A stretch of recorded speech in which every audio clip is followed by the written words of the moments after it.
एक साहब कहते हैं मस्जिद में घुस के मारूंगा। क्यों मारोगे भाई, क्या गलती है? मैं कुरान शरीफ नहीं पढ़ने दूंगा, मैं लाउड स्पीकर बंद कर दूंगा। अध्यक्ष महोदय, ये देश हिंदू और मुसलमानों के प्रेम का देश है, आपस में मिलकर रहने वाला देश है, हमारी संस्कृति है एक दूसरे के साथ प्यार मोहब्बत। अध्यक्ष महोदय, जब दिवाली और होली आए तो मुसलमान जाकर उनको मुबारकबाद दे, जब ईद और बकरीद आए तो हिंदू भाई जाकर मुबारकबाद दे। ये देश में होना चाहिए। अध्यक्ष मंत्री महोदय बोला, अध्यक्ष महोदय हरकत है, अध्यक्ष महोदय अध्यक्ष मंत्री महोदय बोला, अब्बू आझमी जी जे बोलतायत त्यांना जास्त भाईचारा विचारा ह्या गोष्टी बोलतायत, त्याच्यात काय नाहीये। आम्हाला त्यांचं भाषण ऐकायचंय, कारण आता आम्ही मंत्री झालोय, आता आम्ही ऐकणार। एक मिनट अध्यक्ष, ये मोहन भागवत साहब को मानते हैं कि नहीं मानते हैं? आदरणीय मोहन भागवत साहब ने कल ही कहा है, ये नेता लोग जो है ना अपना कद बढ़ाने के लिए ये सब कर रहे हैं। ये श्री मोहन भागवत जी की बात है, बंद करो ये सब चीजें। अध्यक्ष महोदय, अध्यक्ष महोदय, मैं मुख्यमंत्री जी बैठे हैं, मुझे बहुत खुशी है कि मैं उनके सामने कुछ बोलना चाहता हूं। अध्यक्ष महोदय, मुख्यमंत्री से मैं एक प्रोटेक्शन चाहता हूं आज। अध्यक्ष महोदय, हमारा देश एक धार्मिक देश है।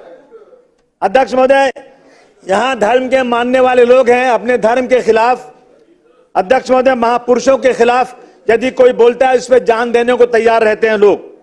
अध्यक्ष महोदय, अगर भीमराव अंबेडकर साहब, जिनको लोग भगवान मानते हैं, कई जगह उनको पूजते हैं, अध्यक्ष महोदय, अगर उनके खिलाफ कोई बात होती है तो लोग सड़क पर उतरते हैं, लोग सड़कों पर उतरते हैं, लोग मारे जाते हैं, कई लोग जेल में जाते हैं, कई लोगों की मौत हो जाती है। अध्यक्ष महोदय, अभी परभनी का वाकया सबके सामने है। अध्यक्ष महोदय, अध्यक्ष महोदय, शायद 2021 में जेम्स लेन ने एक किताब लिखा था किसी के खिलाफ अपमानित, मैं कुछ ज्यादा बात करना नहीं चाहता हूं, लेकिन अध्यक्ष महोदय, जब जेम्स लेन की किताब आई तो लोगों को बहुत क्रोध आया, लोगों ने जाकर पुणे में उस लाइब्रेरी को जला दिया, क्योंकि ये अपमान हम किसी महापुरुषों का बर्दाश्त नहीं कर सकते। अध्यक्ष महोदय, उस वक्त आर पाटिल साहब ने कहा था जेम्स लेन को अमेरिका से लाएंगे, केस चलाएंगे, लेकिन आज तक तो उनको लाया नहीं, कोई केस हुआ नहीं, अभी तक कुछ किया नहीं गया।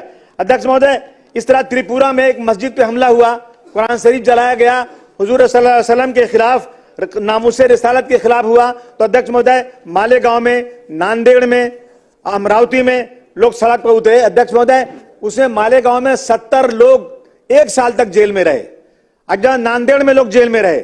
अध्यक्ष महोदय, मेरा कहना है कि अगर हमें लॉ एंड ऑर्डर को दुरुस्त करना है तो मुख्यमंत्री जी, मैं आपसे निवेदन करता हूं, हाथ जोड़ के आपसे निवेदन करना चाहता हूं, 50% आपका लॉ एंड ऑर्डर नहीं दुरुस्त है तो आप बोल देना मुझे।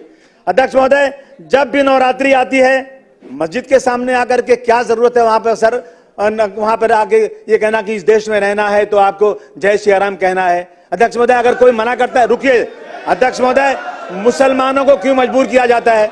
अध्यक्ष महोदय, गुंबद पर चढ़ करके वहां पर गेरुआ झंडा लगा दिया जाता है। अध्यक्ष महोदय, जिससे झगड़ा होता है, लड़ाई बढ़ती है। अध्यक्ष महोदय, अगर इस तरह की चीजें देश में चलेंगी तो लॉ एंड ऑर्डर कैसे दुरुस्त होगा? मैं अध्यक्ष महोदय, विशालगढ़ में मस्जिद के ऊपर चलकर गुंबद पे हथौड़ा मारा गया, सबने अपनी आंखों से देखा। अध्यक्ष महोदय, मैं मुख्यमंत्री जी, मैं आपका ध्यान दिलाना चाहता हूं कि विशालगढ़ में मस्जिद में घुसकर कुरान शरीफ जलाया गया, वहां पर 45-50 लोगों का घर बिल्कुल तोड़ दिया गया। क्या गलती थी उनकी? अध्यक्ष महोदय, ये सिर्फ हिंदू और मुसलमानों के बीच में जिस तरह से झगड़ा कराया जा रहा है, उसमें कहीं ना कहीं मुख्यमंत्री जी को आपको रोक लगाना जरूरी है। बांग्लादेश में हमारे भाइयों के साथ वहां पर जाति हो रही है, हम उसकी निंदा करते हैं, उसकी खुली निंदा होना चाहिए। लेकिन मेरे देश के अंदर अध्यक्ष महोदय, ट्रेन के अंदर एक पुलिस वाला मुसलमानों को निकाल के गोली मार देता है, अध्यक्ष उसकी निंदा क्यों नहीं जोरदार तरीके से होती? क्यों नहीं हमारे और भाई सड़क पे उतरते? अध्यक्ष महोदय, एक टीचर एक बच्चे को खड़ा करती है और दूसरे बच्चों से कहती इसको मारो, क्यों मारो? कि ये मुसलमान है, बच्चा रोता है। अध्यक्ष महोदय, मैं आपसे आज एक आपसे गुजारिश करना चाहता हूं। अध्यक्ष महोदय, अभी यहाँ पर बुल्डाना में धार जगह पे टीपू सुल्तान की जयंती परमिशन के साथ मनाई गई, परमिशन मिला, और उसके बाद किसी ने पटाखा फोड़ा। अध्यक्ष महोदय, ऐसा वहां पर लड़ाई झगड़ा हुई, वो गरीब मुसलमान जिनके घर ही नहीं है, टीन का पार्टीशन है, उन घरों में रात को पुलिस घुस करके इतना 12 लोगों को जला दिया, प्रॉपर्टी जला दिया। अध्यक्ष महोदय, इन सब चीजों पर अध्यक्ष महोदय कहीं न कहीं रोक लगना चाहिए। अध्यक्ष महोदय, रात को 10 साढ़े 10 बजे घुस करके मारा गया और आरोपियों को कार्रवाई की गई। अध्यक्ष महोदय, मुस्लिम समाज के 28 लोग पकड़े गए, दूसरे समाज के 7 लोग का नाम, उसमें 4 ही गिरफ्तार हुआ। अध्यक्ष महोदय, मेरा कहना है कि इन चीजों को कहीं न कहीं अध्यक्ष महोदय रोकना चाहिए।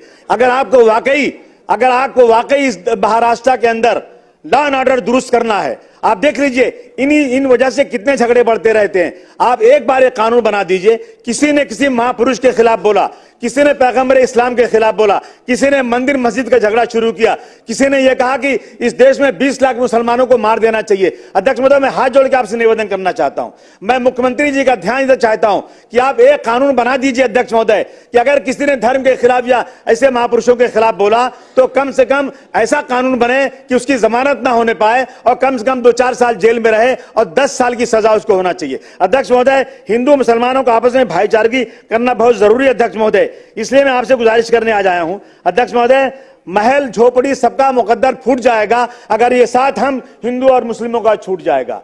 दुआ कीजिए कि हमें प्यार के रिश्ते रहे कायम। अगर ये रिश्ते टूट जाएंगे मुख्यमंत्री जी, भारत टूट जाएगा।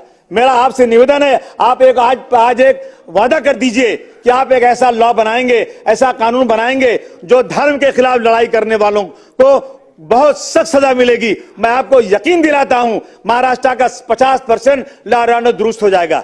यह गुंडागर्दी खत्म होना चाहिए।